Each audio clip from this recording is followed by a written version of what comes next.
welcome to 52 Weeks of Hope, Sam. Thanks for having me. Yeah, I'm excited to get to chat with you. I got to meet you, hearing you speak on your stage, telling why you don't need to write your own memoir, which was really fun. It was fun listening to you. So that's why I called you speaker and entrepreneur, hearing about your new venture beside your podcast.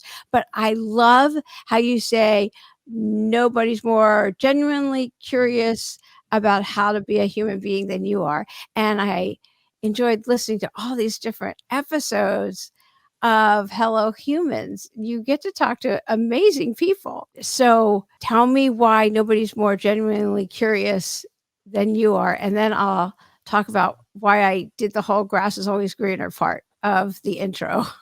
Sure. Yeah. Well, it was great to meet you. My talk at the writers event was called Don't Write Your Book, which was a lot of fun to give to a writer's retreat. I think, unfortunately, a lot of people left that talk wanting to write their book even more, which was kind of, that's kind of how I work. I'm a little trickster. So the talk was Don't Write Your Book, but it was really to, for the people that need to write their book, they're not going to let a little talk stop them. So that's kind of the point of it. Yeah. My show is called How to Human. The company that produces the show is called Hello Humans, and everyone gets them mixed up. So I don't blame you. My mother gets them mixed up. But yeah, it's been a wild ride. Why is no one more genuinely curious of what it means? I think one of the things I have to offer as a host is I'm not there pretending that I have the answers. I actually don't believe there are many concrete answers, especially when it comes to solving our own humanness. And I think when people are searching out there, when they're on their phones, when they're looking for podcasts, when they're trying to find the next books to read, it's hard not to come from a place of wanting to solve our humanity, like wanting to come up with some solution to make us better than we are. And I think there's just a desire to be more than we are. And for me, part of the deal here is become really comfortable in my own skin, really comfortable in my own limitations. I am a competitor. I love to compete. I love to come home having worked my ass off, really letting it all out there and finding ways to be a better human.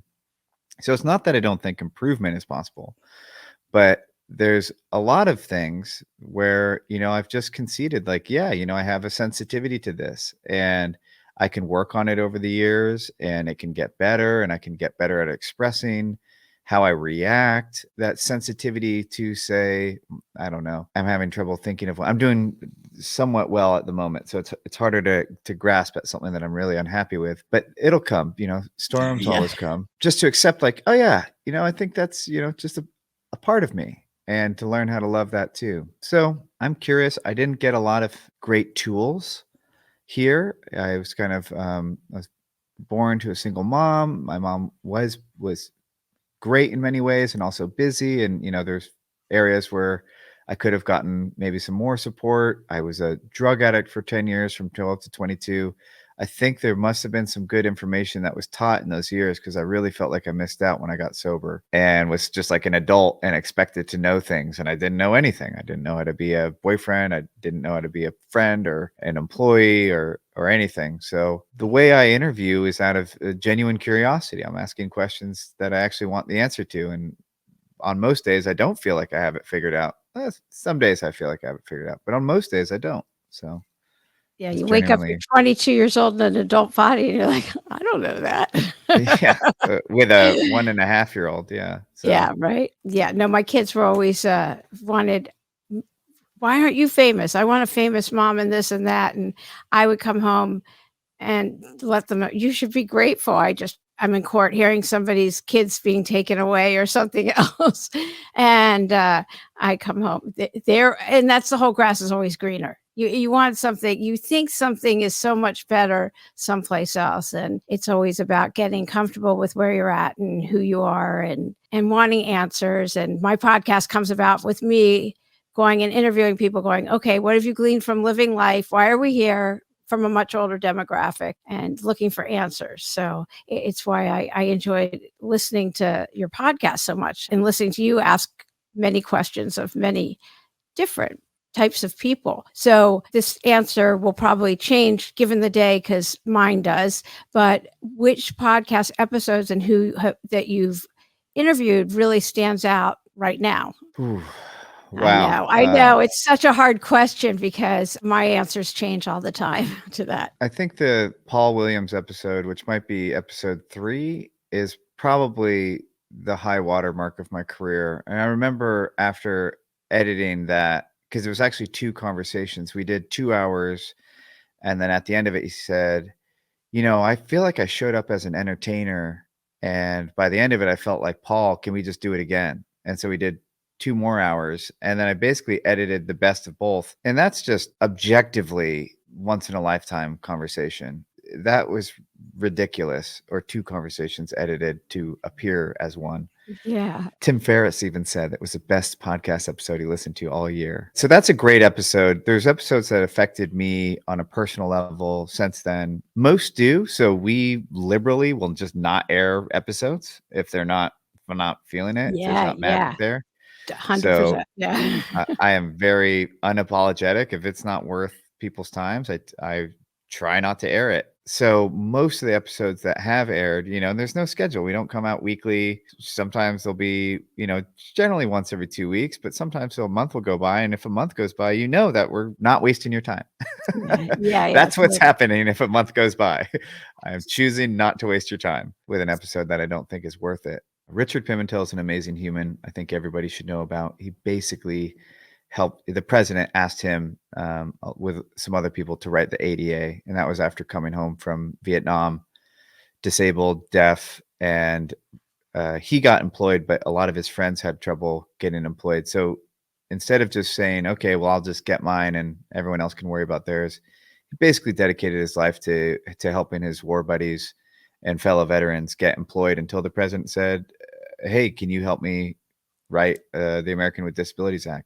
Not many people know that history of the differently abled civil rights movement, but it's tremendous and it's huge. I mean, our access in this country to wheelchair access is unparalleled. I don't think there's another country in the world that does it as well as we do. So it's one of the few things that we can all agree, like, hey, America is a really great place for people in wheelchairs, at least.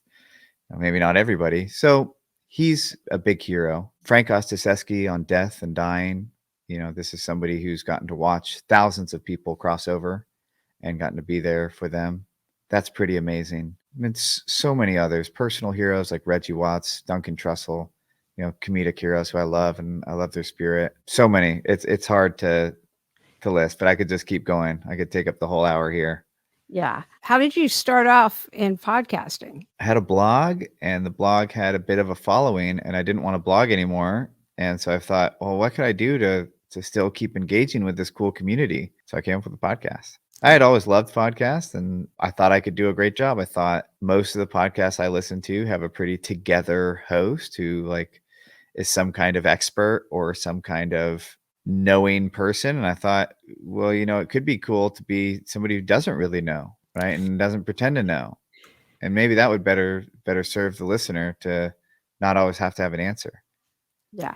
No, it's great. Half the time I think the messages are for me and the learning's for me, and I enjoy hearing it myself. So you talked, when I heard you speak, about your new venture, which I just thought was fabulous.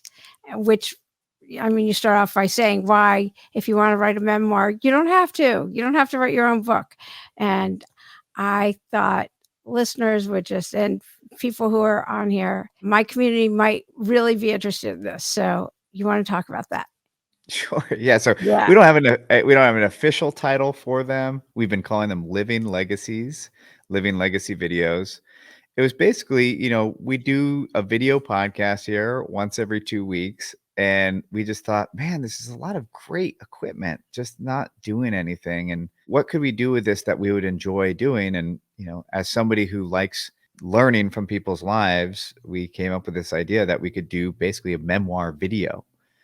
And the way the process works is you come down to our studio, you bring all your journals, all your photos, roll out some butcher paper, and we just draw a timeline. And we write the year you were born, and we draw a line. And we start putting down photos and journal entries along the way. And we start paying attention to what's unfolding. Life is such a epic odyssey. It's such an adventure, and it's very easy to miss.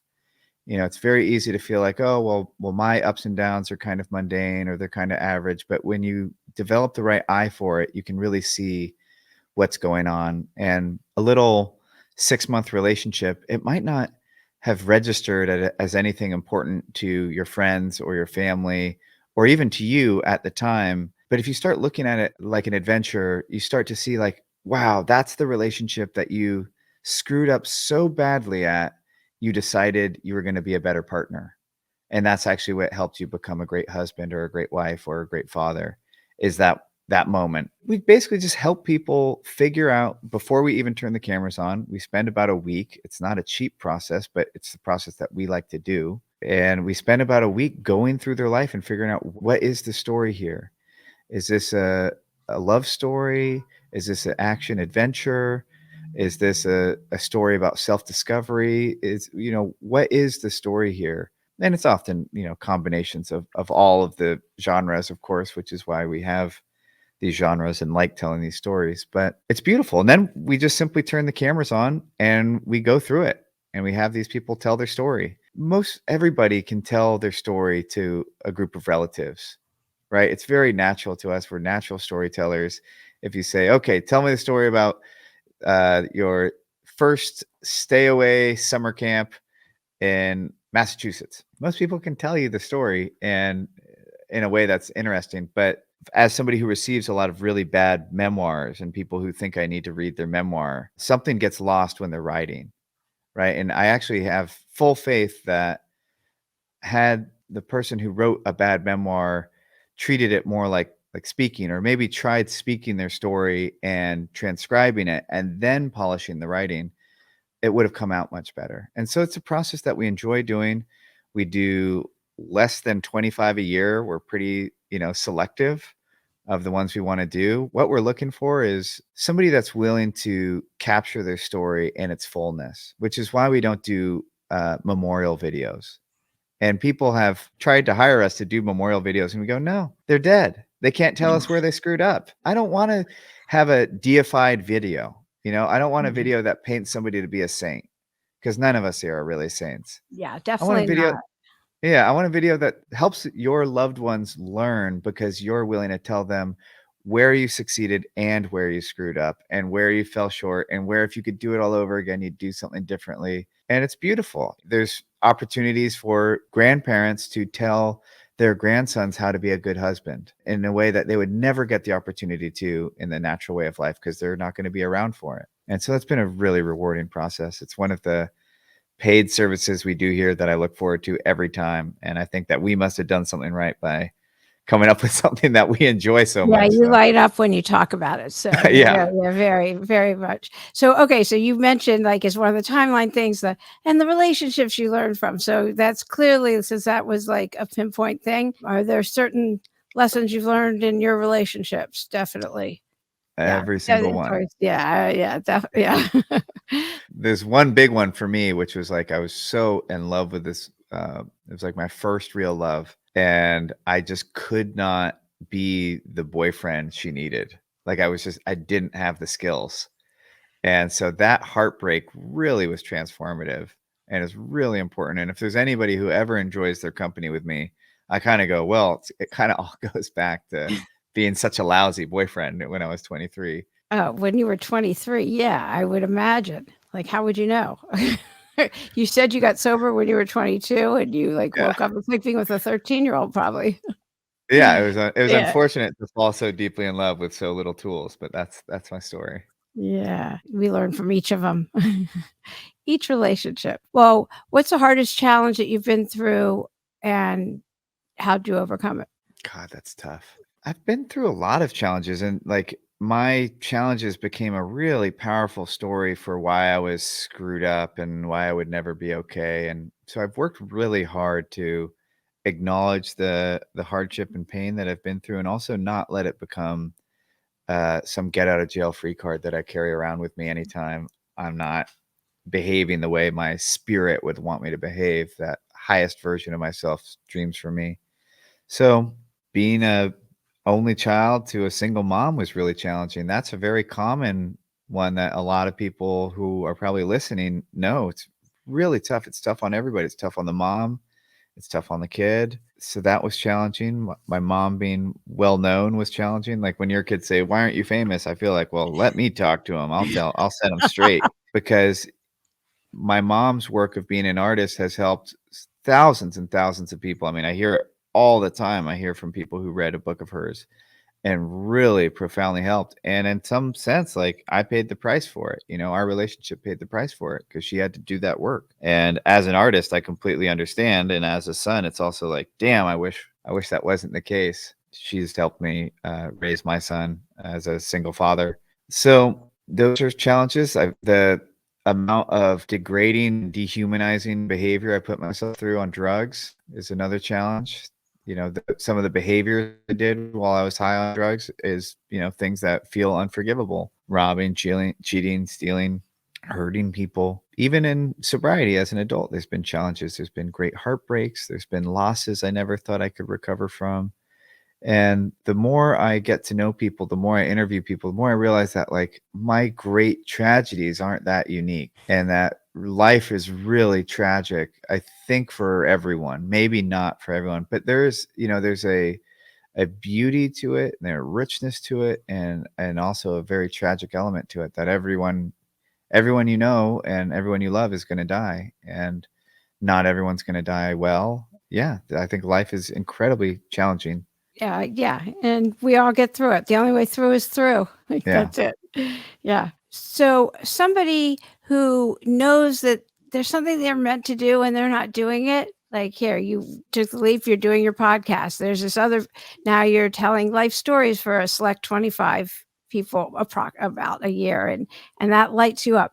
And somebody who knows that there's something they're meant to do and they're scared or they're not taking that leap or they're not taking steps in that direction, what would you tell them? Wow. Well, on my phone screen, it says, "What is your choice?" And then it says, "The pain of discipline or the pain of regret." Right. So I think one, if you're not doing that thing that you think you need to do, it is going to be incredibly painful. And the question is, what's more painful, going for it or not going for it? Because I think it's going to be painful either way. So it's really about choosing what kind of pain you want. In that arithmetic, I have chosen that looking back on this past year, 2022, and having lived in a way where I don't immediately feel regret and guilt and shame, but instead can look through my journal and go, wow, that's really cool. Wow, we built a new studio location. That's amazing. We started a new branch of the business. We did these things and they were really hard in the moment. I think that's the better pain. So what I'll tell anyone listening is that if they feel a burning calling towards something, if you don't do it, you're going to get sick. That's without a doubt. It will manifest in some sort of sickness, and it could be mental, it could be physical. I think that the mind is pretty powerful, but it's not good for you. And I understand how scary it is to go for it or that there's not enough time in the day, but I would make time. And it doesn't take much to fulfill that calling. There are projects in my life that seem very big. And if I work on them for a half hour a day, that fills the void. I don't get that sickness anymore. The project might not get done as fast as I would like, but even a half an hour a day can keep the regret demons away. What do you do about negative self-talk in the chatter? Negative self-talk has been an ongoing thing. It's much less than it was. So it does appear to be something that gets better and better over time as I go on. But there was a lot of conscious choices that went into that. Like I try not to tolerate it when I feel intrusive thoughts or scary thoughts. I try not to ignore it.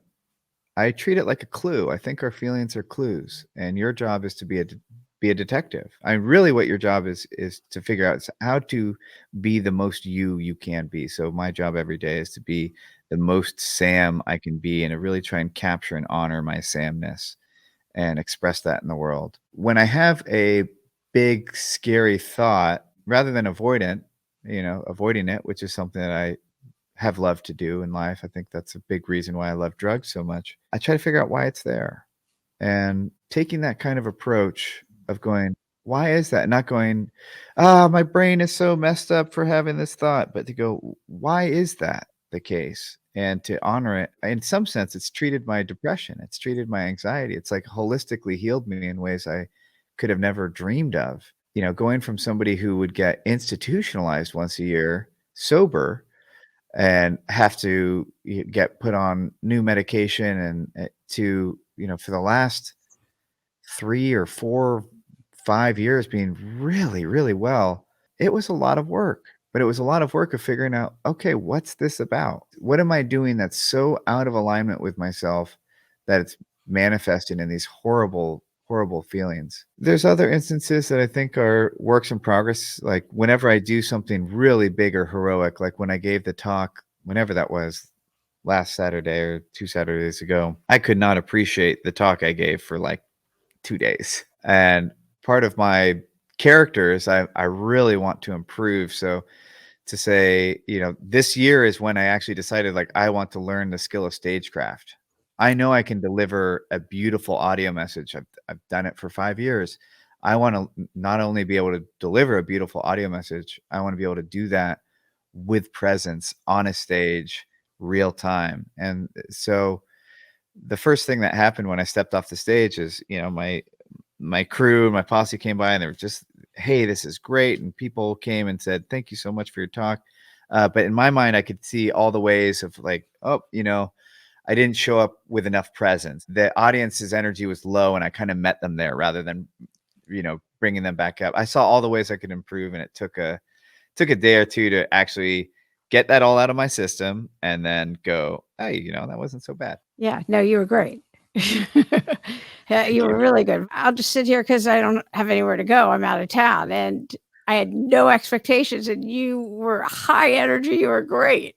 So it's really funny how our heads tell us whatever they tell us. Like, yeah. And I was like, oh my God, you have to be on the podcast. I was like, and I'm very picky. So interesting how our heads do whatever they Yeah. do. Do you journal? Do you meditate? Do you run? And I hate running, but no offense to anybody who runs. I hike. I try to be outside, make sure I get outside at least once a day for my mental health and things like that. So no offense, but I'm just not somebody who runs. Yeah, I Yeah. do really well with structure. I do really well with routine. I think journaling is more than a hobby. I think it's probably the most healing thing I've ever done in my life is to take journaling seriously. And at the end of each day to reflect upon that day and to figure out like what made today special and what do I want to bring forward into the next day and where could I have done better. So I journal. I used to journal when I felt well. Now I try to just journal regardless. I try to journal every single day, and I have a daily journal where each page has a date printed in the corner. So if I miss a day, it's right there. Yeah. It's like glaringly empty. I exercise and I try to meditate. I try to do a lot of group activities. So I try to, yeah, I think we're social animals. I think we're herd animals. And so I don't do the podcast alone. I don't write alone. I don't do recovery alone. I really try and use the power and wisdom of groups and herds to improve my life. And I hope one day that we have communities that are more like what I imagine is the natural way to express ourselves as a mammal. I think we're supposed to be helping each other raise each other's kids and sharing strength when others feel weak, and we've walled ourselves off. Literally, we've built walls around us, separating us from our neighbors and communities. So I try to just use as much of that as I can. I think that's my superpower is doing Yeah. it, not doing it alone. That's absolutely. I love that you say that because the number one message, I compiled all my messages of hope from the first 52 weeks, and the number one message is community. That we Yeah. need community, we need to be together. The blue zones where people live the longest and the healthiest is because of community. I like warm climates and everything. It's not warm climate. Do you have a message of hope you want to give? I am somebody who has felt suicidal at times. I'm somebody who has felt I will never recover from this. And I am just a huge believer in just doing the next right thing and seeing where that takes you and to just keep going. The odds of you getting to be and express yourself as a human being in 2022 on planet Earth is ridiculous. I mean, it's absolutely ridiculous. 400 years ago, beds weren't really a thing. And if you had a bed, you shared it with your whole family. And now almost everybody has a bed, and there are people who don't have beds, and I acknowledge that, but like the way we live is absurd. We live like royalty lived thousands of years ago. We have hot water on tap. Most of us have clean drinking water. Most of us have beds and warm rooms that we can sleep in. And to look at that and to go and to still feel like, oh, well, life is meaningless and terrible. Well, that's part of the human condition. So get over it, because, things could be a whole lot worse and you'd still probably feel that. And things could be a whole lot better and you'd still probably feel that. So it's not the stuff that we're talking about. You probably have access to more stuff and more prosperity than 99.9% of any human being that ever walked the face of the earth. But to recognize that life is really hard, and that's okay. You can lean into that. To recognize that it's a little better with other people. So maybe start inviting people in, and to recognize that your feelings matter and they're probably clues. And this is a demonstration I give to my son all the time, but I say, hey, this is my kind of problem with habitual drinking or habitual pot smoking or habitual drug use. If you go to a job that you hate every day and you do something that you don't enjoy, and you come home and after work, to get over the feelings of non-enjoyment, you drink a beer, and it helps you forget how much you hate the job, and it helps you go to bed, and then you wake up and you can do it all over again. What's the problem? The beer, the alcohol, the weed, whatever you're using to numb out, Netflix, Instagram, that's not the problem. I mean, that's a symptom of the problem, but the problem is that you're not paying attention. You're ignoring the source of the pain. For some people, the source of the pain could be Instagram, or it could be, the thing that they're using to numb out. But to really take your feelings seriously and to find somebody that can take your feelings seriously. And if you're miserable, like, I believe you. If you're miserable, I believe you. And I believe that there's probably plenty of good reasons. I have a victim story that could get any therapist to co-sign all of my problems. That's kind of one of my gripes with the modern therapeutic environment. I have a therapist who I love, who I pay to be tough on me, because just affirming everything is, they'll affirm your misery if you're not careful, and you sell a good enough story to why you're fucked up, they'll let you be permanently fucked up. So if you're miserable, I believe you. And I also believe that there's messages trying to tell you where to go and where you should be, and it might not make a ton of sense. It might mean taking a slight pay cut, or it might mean leaving your spouse that you don't think you'll ever do better than, or it might mean who knows what. But yeah, I'm definitely not one to talk people out of their feelings. If you think life is amazing, or if you think life is terrible, like, I believe you. I believe that's reality for you. And whatever you focus on grows. So Yes, it definitely helps to focus on, I think gratitude is a great practice. It definitely helps to focus on what's going right. yeah, and everything really is happening for your highest good. Oh, I keep hearing that lately. I'm leaning into it. I'm figuring it out. Yeah.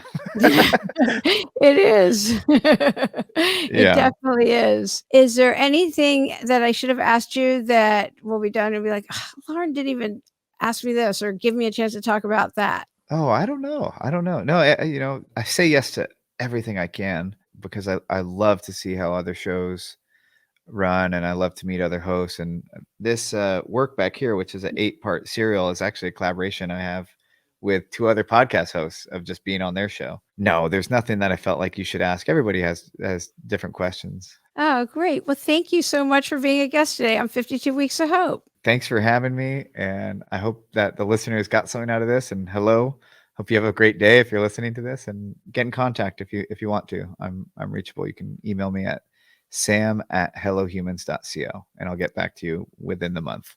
Yeah, and yeah, and all Sam's contact information and everything will be, of course, listed on the website and the show notes and everything else.